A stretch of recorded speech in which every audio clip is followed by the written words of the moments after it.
Hello everybody and welcome to another video. Today it is the 18th of October and again I have a lot of updates today, especially from the Kherson region, and so we will be spending a lot of time there specifically. And so I did make some changes to the map right before recording this video, and so I have to issue a correction. I had all of this region that I'm going to highlight in yellow as under Ukrainian control, so like you can see for yourself right now, and that includes two towns, Sablukivka and Kachkarivka. And so I had both of those as under Ukrainian control. But it turns out I was probably wrong about that. And so the new line that I'm drawing is over here. And this is probably where the line of fighting really was since the Ukrainian breakthrough 2 weeks ago.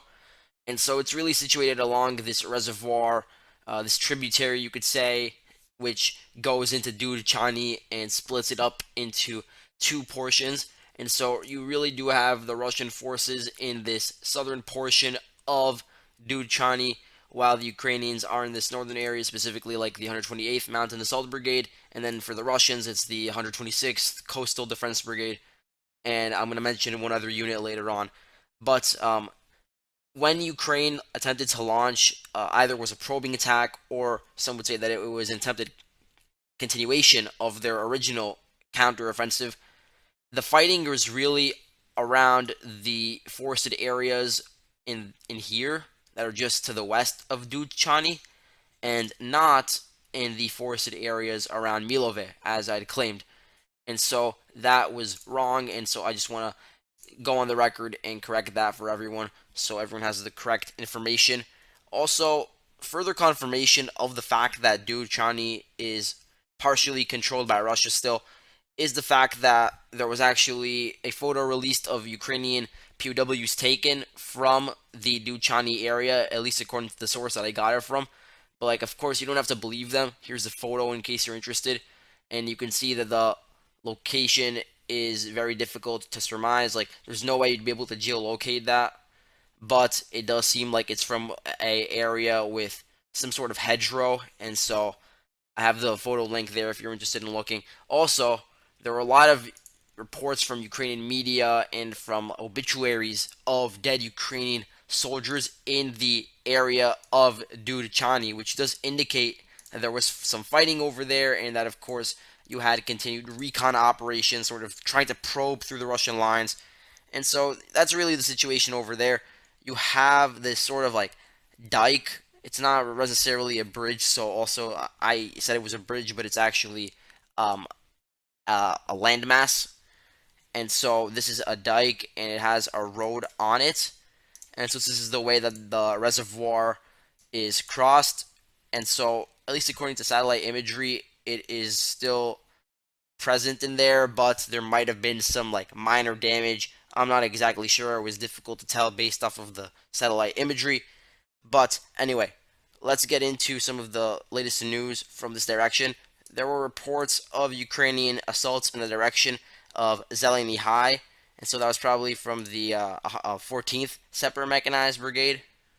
In addition, there was a reported attack in the direction of Bruskinsky, so probably from the large Ukrainian grouping in Davydiv Breed and on the Andriivka Lozove bridgehead in that entire area. So again, probing attacks, things that we saw right before the Ukrainian breakthrough 2 weeks ago. We saw those recon operations, and I remember talking about them. I remember talking about recon operations just south of also Karivka, in the area around Petrivka, Lyubiumivka. And so right before the Ukrainian mechanized columns actually broke through in these areas, we saw these operations occur. And now we're seeing the same exact thing occur as the Ukrainians are trying to gauge the Russian defensive positions. And really, what lends credence to this theory is statements by officials in the higher ups in the Kherson administration. So, specifically, the governor of the Kherson Oblast, who is Vladimir Saldo, he talked about the evacuation of civilians and of government offices and the administrative facilities from the left side of the Dnieper River. So basically, all of this yellow highlighted area. So all of those will be moved over to the right side or the eastern side or whatever. And so the specific districts that he mentioned that would be evacuated of civilians are Bilozerka Rayon, And so Bilozerka Rayon, that's like roughly this area over here. I don't have it memorized, but this is like the rough like outline of the borders. Then there's also the Snihorivka Rayon, which is in Mykolaiv. So basically, all of this area over here. You have the Berislav Rayon, which is like around over here, and then also Velika Oleksandrivka Rayon, which is like all of this area, if I recall correctly. And so these are all the different sub administrative regions of Kherson itself and one in Mykolaiv. Specifically, Kherson was not mentioned, but I would assume that if all the other parts of the Kherson region that are on the left bank of the river are being evacuated, then probably Kherson city itself is also going to be evacuated. And so I'm not exactly sure how many people live in there now, but before the war was about 200,000.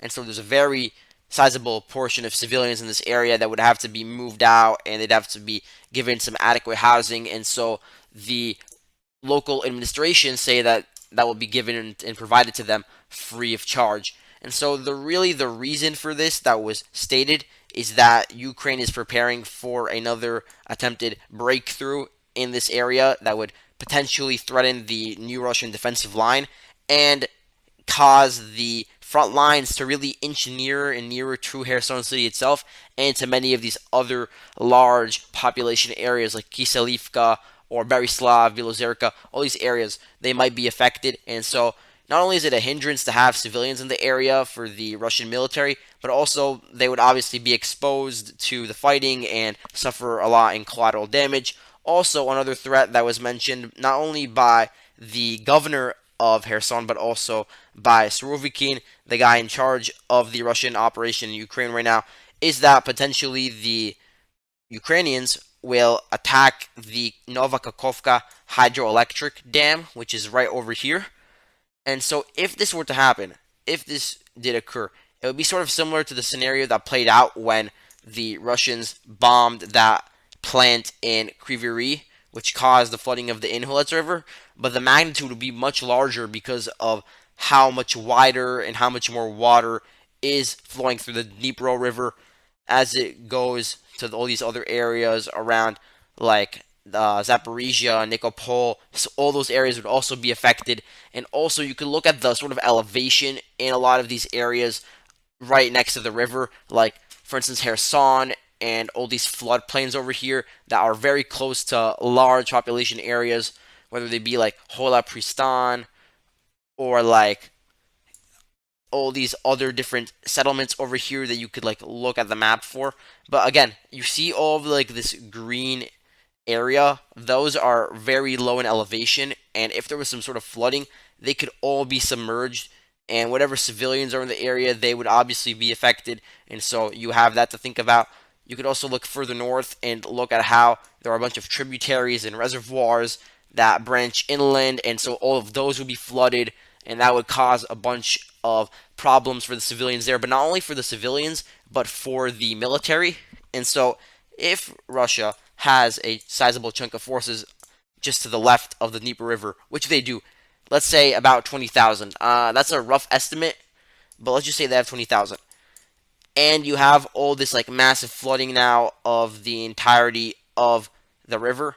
That would be a disaster because how would they be reinforced now? There's really no way to then set up a pontoon crossing quickly. Ferries could probably be used once the situation is under control.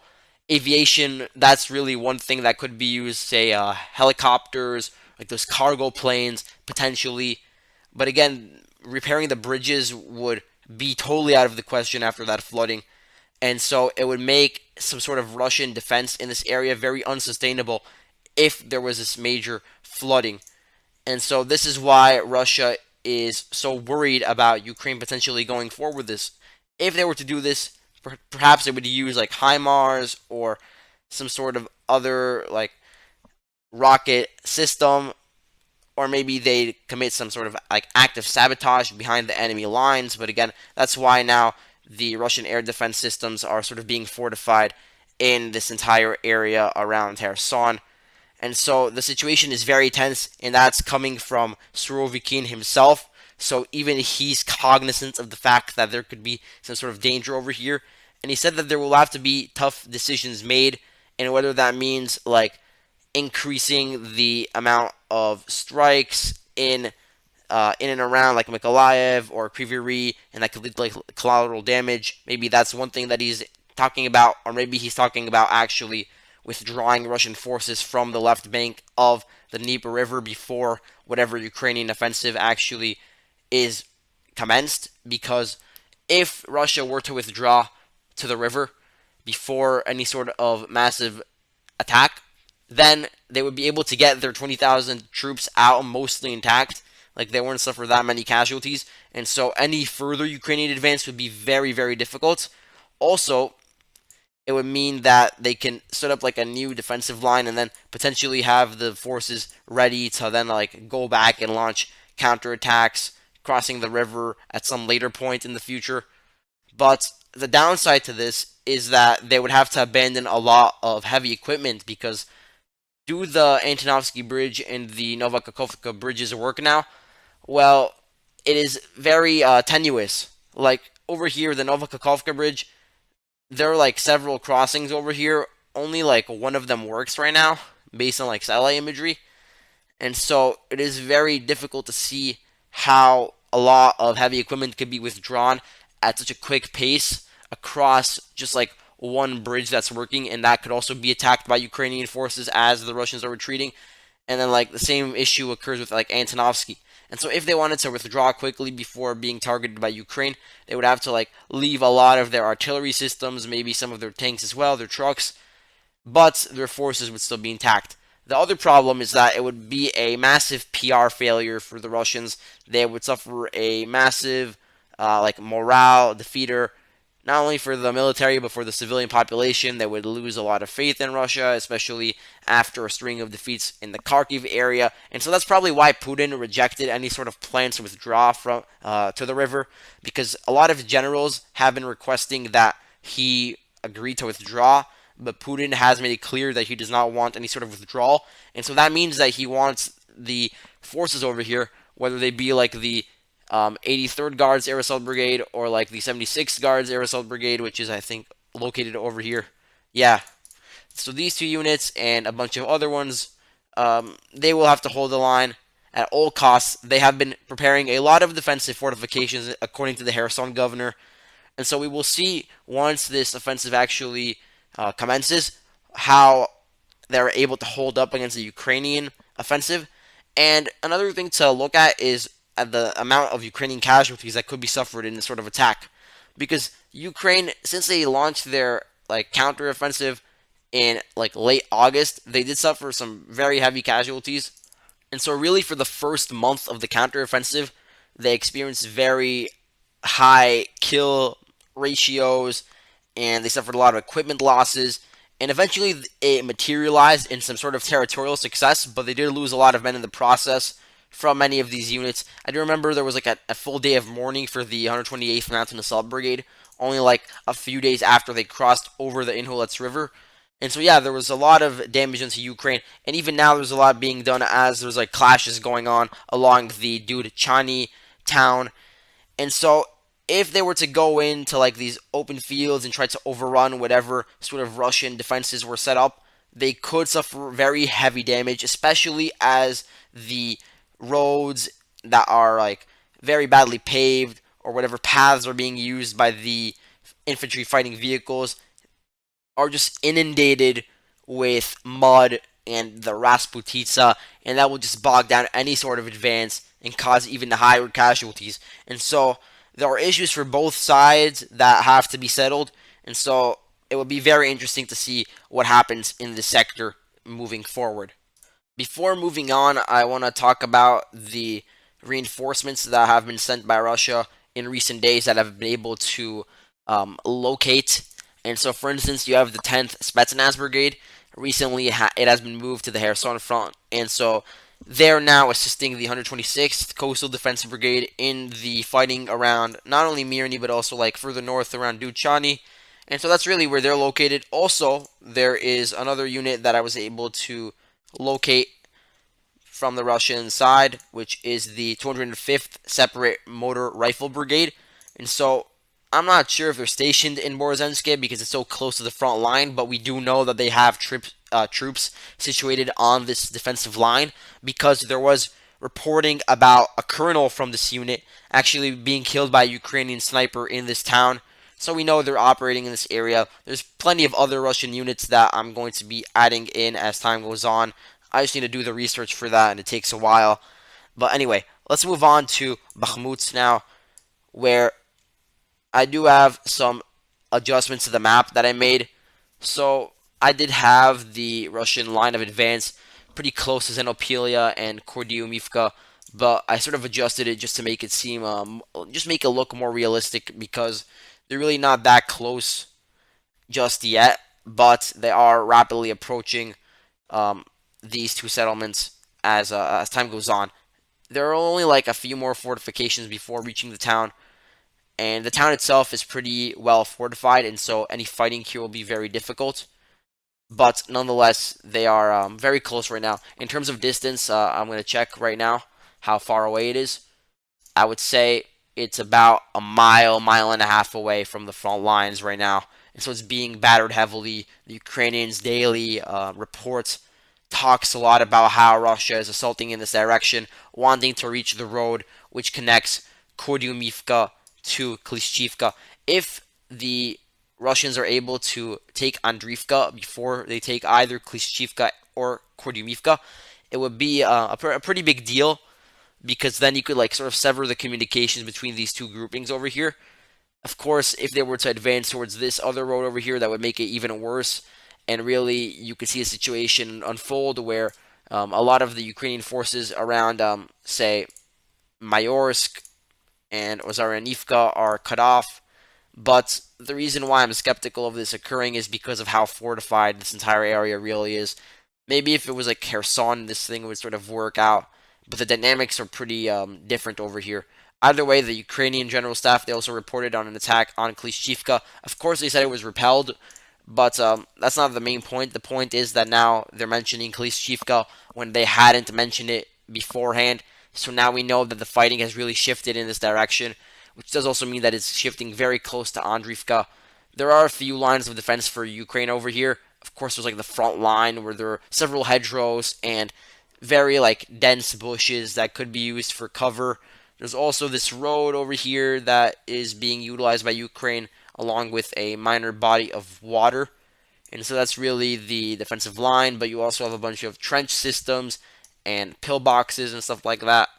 And so that's really the situation in Klishchivka. Look out for what occurs here because if Klishchivka falls, it would be interesting to see if Wagner shifts their strategy towards assaulting Ivanivske, not Bakhmut head on.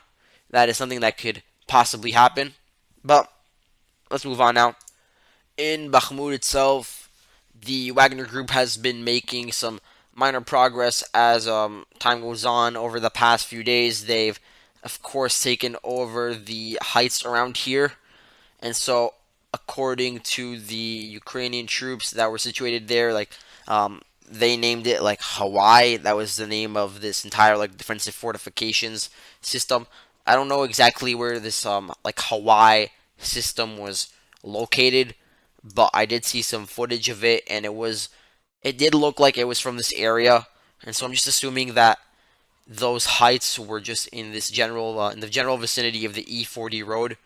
And so we know that the Wagner Group is there because they filmed it. There were a lot of trenches there. There were some foxholes. There was some abandoned equipment. There was some pillboxes as well, and they're made of some like thick concrete and these iron doors, and so it's very difficult to penetrate. So that's why it's been so difficult to break through over here. Given the fact that not only Wagner has numerical inferiority, but also that Ukraine has these like World War One-esque defensive fortifications. It is very difficult to overrun them, but they have done some of it. There's still a lot more Ukrainian fortifications throughout the vicinity of Bakhmut and all around the different settlements in this area. So still, Wagner Group does have a lot of space to clear out as time goes on. But as they are advancing every day at say a few hundred meters. They are approaching some districts of Bakhmut that I would like to mention.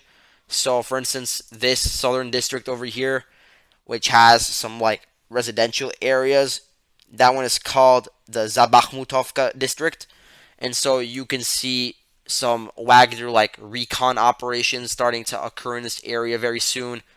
They just need to like go through this like open plain to reach that district, or they need to like pass through the garbage dump and then they could reach this area.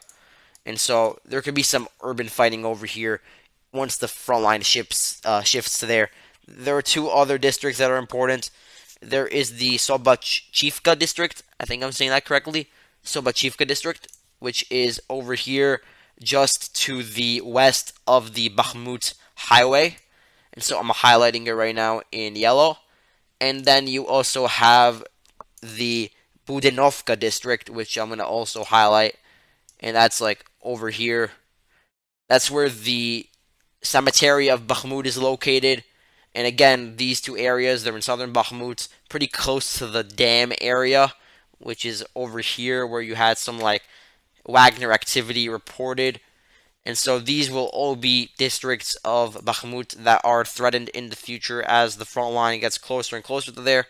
But still, right now, not much occurring in that area. Now, there was a report by the Russians that they were launching attacks in the direction of Yakovlivka again, and also on Bakhmutske. So again, Bakhmutske is not under their control yet. It's a suburb of Solodar.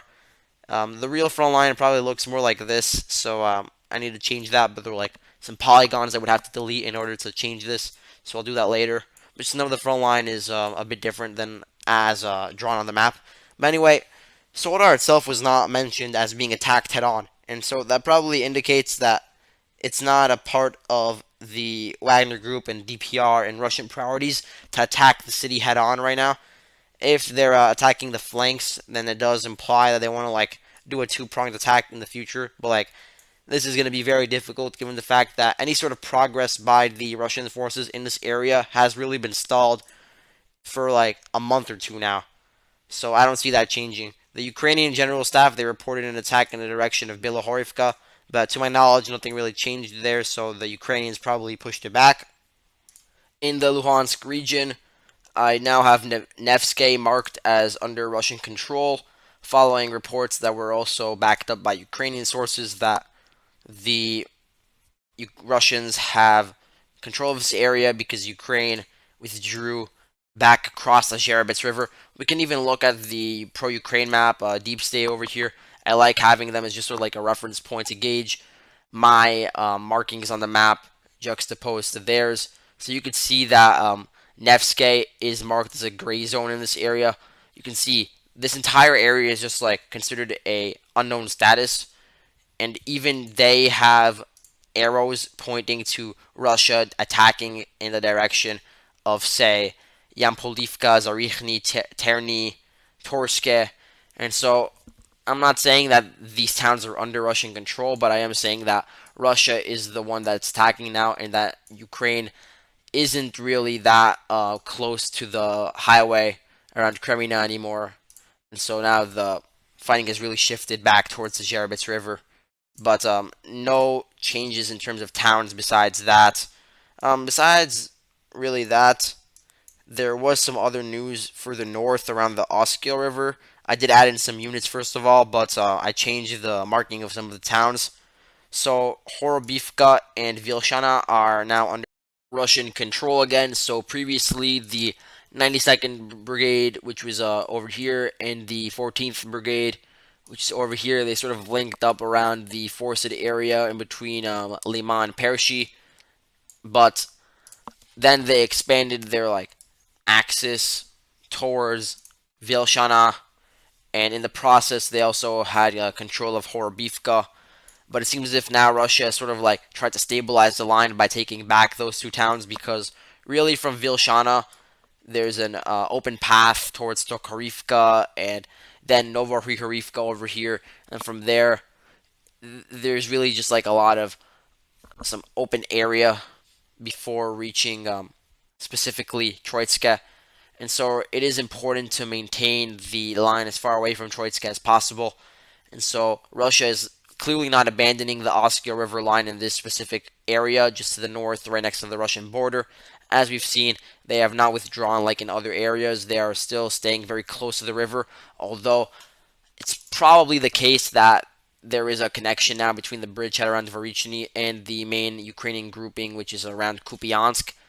And so they're probably like communicating through the forested area, which sort of like hinders the amount of actual communication they can have. Of course, they can just like coordinate across the river, but again, that's less practical. But anyway, the 14th Brigade was situated in this bridgehead area, but there was also the 1st National Guard Brigade, and so they were actually the unit that got pushed out of Horobivka, and so now I have their unit marked here as well. But really, that's it in terms of the lines over here. I might have to like look through some of the geolocations and some of the updates in order to confirm that my map is 100% correct. But it seems as if this is a pretty accurate depiction of the situation right now. You can see this is what the Ukrainian side of things has to say. If you're interested, you can see that even they have Kislivka as under Russian control, and that there's a bunch of a gray zone in between. Even they say that Pischane is in a gray zone, but I would say that it's probably under Ukrainian control by now. Kuzhimivka is in a gray zone for them as well. A lot of these towns that are very close to on either side of the Zherbets River, they still have marked as gray zone, with the notable exception of Makivka. And so I would concur with that call because of the geolocation from Makivka. But anyway, that's it for the front lines. But I do have some more miscellaneous news to talk about. Yesterday, there were some pretty large airstrikes and also drone strikes by the Russian forces. And so I do have the locations of those. All the credit really goes to Rybar for finding the coordinates, because it would take me forever to do it without their help. And so that's really good of their OSINT intelligence people. But anyway, let's look at some of the locations that I have marked over here. So first off, we have the substation, which is very close to the town Zarudia over here. So let's zoom in on it. There are a lot of these substations, and many of them are getting hit specifically by the Geron 2, Geron 1 drones. And so this one has a capacity of 750 kilovolts, and it was partially damaged, but the energy has been restored after the emergency circuit was activated. And so this is a common theme with a lot of these substations. They do get hit, and there is some like partial damage for a certain amount of time, but usually the situation is stabilized and these substations could be repaired pretty quickly. But again, the question is, how long can this last? Anyway, there's the Vilno-Hirsk substation, which is 750 kilovolts as well, caused outages in Dnipro and in Kharkiv. Then we have the Rivne substation, a bit smaller in capacity, 330 kilovolts. It caused blackouts in Rivne for some period of time. Then we have the Kalminitsky substation, 330 kilovolts, and caused power outages in certain parts of the city. We have the Venezia substation, 750 kilovolts, also caused outages in the city. And then we have this power station over here, which is a thermal power plant, actually. And because of the strike on this station, there was a lot of outages in the city of Dnipro itself. And so that's really it in terms of strikes, but there were a lot reported in different cities like Odessa and in Mykolaiv, also in Kryvyi Rih, where there were outages just reported before I started recording this video. But the thing is, I don't know exactly what was hit in these areas. A lot of the time, there were videos posted with like gunfire. That's probably from like small arms fire trying to shoot down the drones, or from like anti-air guns, something like that. And so you could hear that, and you could hear a lot of like fighting going on, but you don't really hear or see specifically the damage that's caused, because it's usually occurring late at night, and the people that record it aren't close enough to actually get a good picture of the geolocation, and so I have no way of telling what was actually hit. But presumably, a lot of like these power stations are being hit in these areas, so that's probably what happened in Kryvyi.